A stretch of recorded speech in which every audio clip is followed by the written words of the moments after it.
কি হয়েছে, ভয় পেয়েছো নাকি? স্বপ্ন দেখছো বুঝি? অনেক ঘুমিয়েছো, অনেক স্বপ্ন দেখেছো, এবার উঠে পড়ো। একটু জমিদারি সামলাতে হবে যে। জমিদারি? হ্যাঁ, জমিদারি। তোমার বাপ যে সমস্ত জমি জমাগুলো ওই চাষাভুষোদের দান করে গেছে, সেই জমি জমাগুলোকে এবার তোমাকে তোমার বাপের জমিদারিতে ঢুকিয়ে নিতে হবে। তাহলে তো ওদের ক্ষতি হবে। তাই তো, ক্ষতি হয়ে যাবে। কিন্তু আমার কথা না শুনলে যে তোমার ক্ষতি হয়ে যাবে উজান বাবু।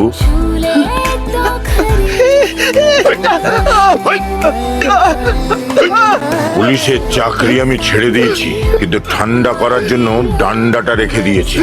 তুমি তো জানো উজান বাবু, না শুনতে আমি ভালোবাসি না।